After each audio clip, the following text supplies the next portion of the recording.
ये वीडियो उनके लिए नहीं है जिनका जेईई में अच्छा हुआ है, ये उनके लिए है जिनका पेपर बिगड़ गया है, जिनको लगे कि कहीं ना कहीं गड़बड़ हो गई है।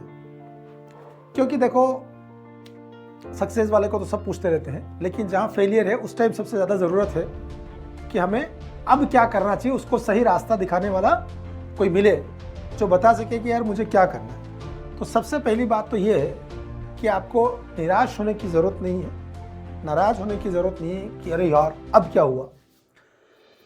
कहते हैं ना कि जीवन में दोबारा मौका मिलता ही मिलता है कभी न कभी। आपको लाइफ हमेशा एक चांस ज़रूर देती है।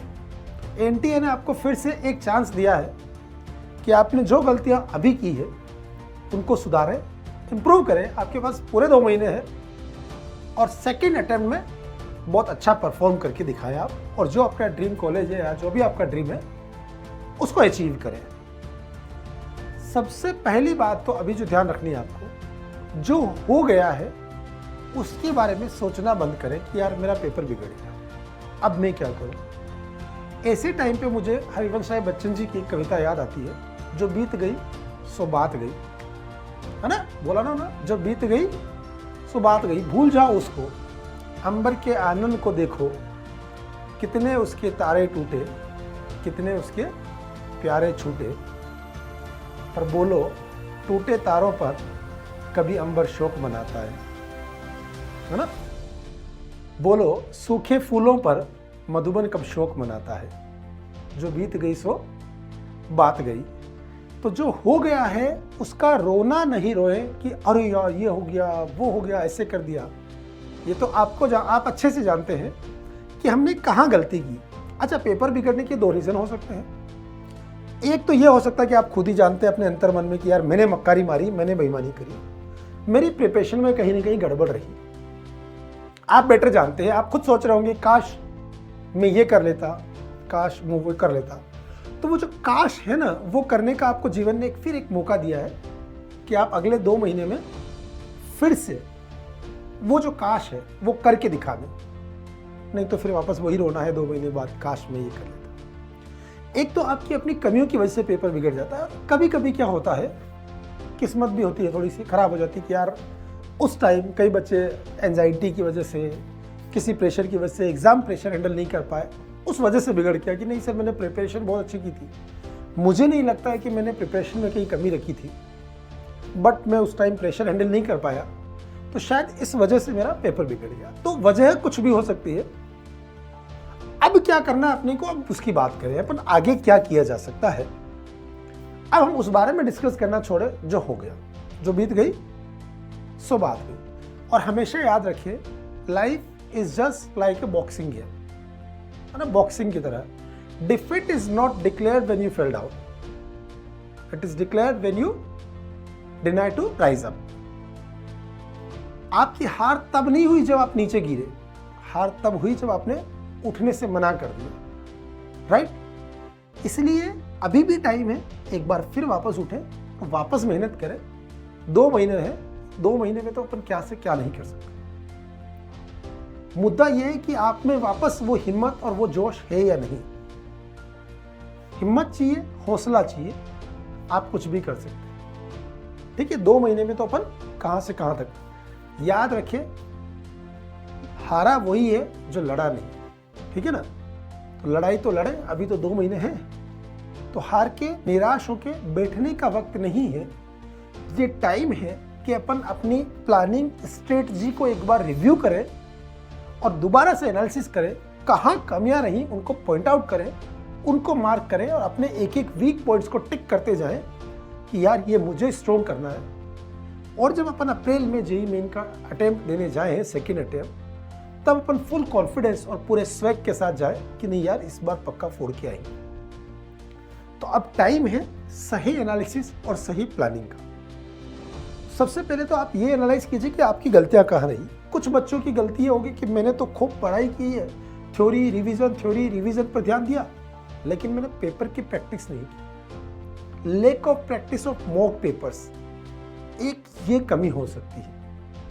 तो शायद पेपर की प्रैक्टिस की कमी की वजह से आप फाइनल एग्जाम में सही से परफॉर्म नहीं कर पाए।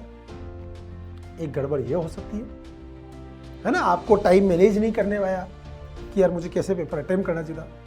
क्योंकि ये जो जेई के एग्जाम होता है ना, मतलब जेई मेन और JEE advance, it's not testing of your knowledge only, ये आपकी मेंटल स्ट्रेंथ का भी टेस्ट होता है, ये आपके एटीट्यूड का भी टेस्ट होता है कि आप पेपर कैसे अटेम्प्ट करते हैं। ये स्ट्रेटजी भी बहुत ज़रूरी है। तो एक कमी ये रह सकती है कि आपने शायद पेपर ढंग से अटेम्प्ट नहीं किया, तो प्रैक्टिस नहीं की तो पेपर अटेम्प्ट नहीं कर पाए ढंग से। एक ये हो सकता है कि केवल कोई बच्चा ये है कि मैंने थ्योरी पे ज़्यादा फोकस किया नहीं है, कंसेप्ट्स पढ़ी नहीं, बस मैं क्वेश्चन प्रैक्टिस करता रहा, चाहे मुझसे सही तरीके से कर रहा हूँ या नहीं कर रहा हूँ, तो मेरी कंसेप्ट ही क्लियर नहीं थी। अब बेसिक्स क्लियर नहीं थे तो क्वेश्चंस कहाँ से होंगे।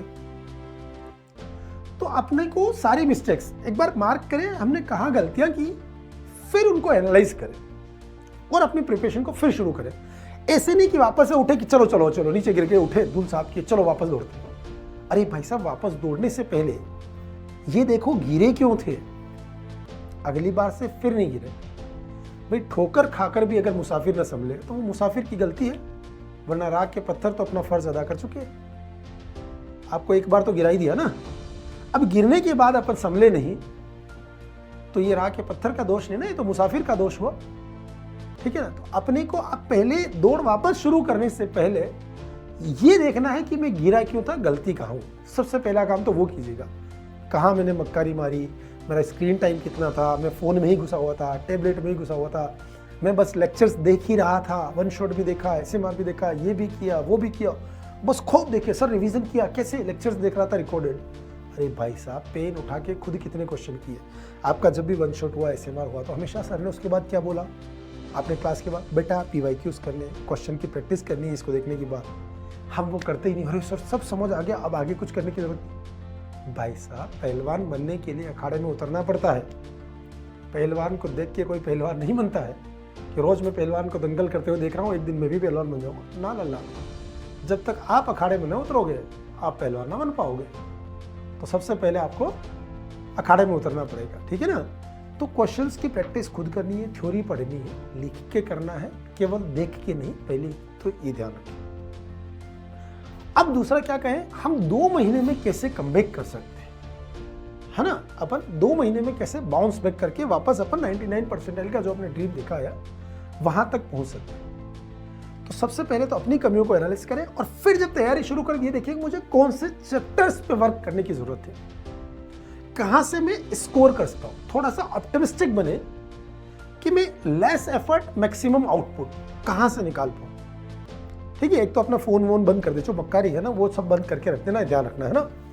कहाँ बस पढ़ाई करनी है, पढ़ाई करनी, स्क्रीन टाइम कम करें, फालतू डिस्ट्रक्शन वाली जो भी चीज़ें हैं ना उनसे दूर रहे कम से कम अगले 2-3 महीने के लिए।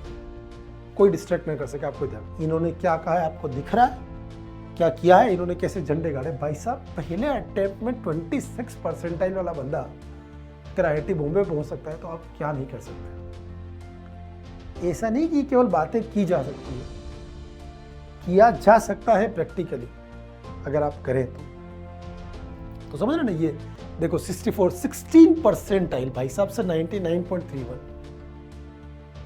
Is it really impossible? कौन बोल सकता है कि इम्पॉसिबल? भाई साहब, impossible itself says I am possible, है ना। इन्होंने करके दिखाया इम्पॉसिबल को, आई एम पॉसिबल। ठीक है ना। तो बातें करना अलग है और काम करना अलग है। देखने में अच्छा रहता है, इसलिए मैं हमेशा बोलता हूँ, जैसे आपको कई बार होता है ना कि जोश आ जाता है एक दिन, मोटिवेशन इज ऑलवेज टेम्परेरी। एक दिन मोटिवेट होते हैं आप, दूसरे दिन 2-3 दिन 4 दिन तक आपको मोटिवेशन बनाता है, आप लगे रहते हैं, लेकिन फिर ठंडे हो जाते हैं। तो मोटिवेशन के साथ डिसिप्लिन बहुत ज़रूरी है, एंड डिसिप्लिन परमानेंट है, ये ध्यान रखें। हमेशा याद रखें, there is no alternate of hard work. Hard work can be talent when talent doesn't work hard. तो आपको केवल मेहनत करनी है, उसका कोई अल्टरनेट नहीं है। ये 7 परसेंटाइल से भाई साहब IIT पटना में केवल ऐसे ऐसे बच्चे कमाल कर सकते हैं, तो आप फिर क्या नहीं कर सकते। आप 7 परसेंटाइल का मतलब समझ रहे हो ना, 2-4 नंबर आए हो वहां से IIT पटना, क्या बोलो, सैल्यूट करना चाहिए ऐसे बच्चों को। तो हो सकता है कि अगली बार आपका फोटो यहाँ पे, लेकिन मेहनत करेंगे तब। तो इसी के लिए अपने पास अपन स्टार्ट कर रहे हैं बाउंस बैक कोर्स, है ना। बाउंस बैक कोर्स में अपन क्या करेंगे,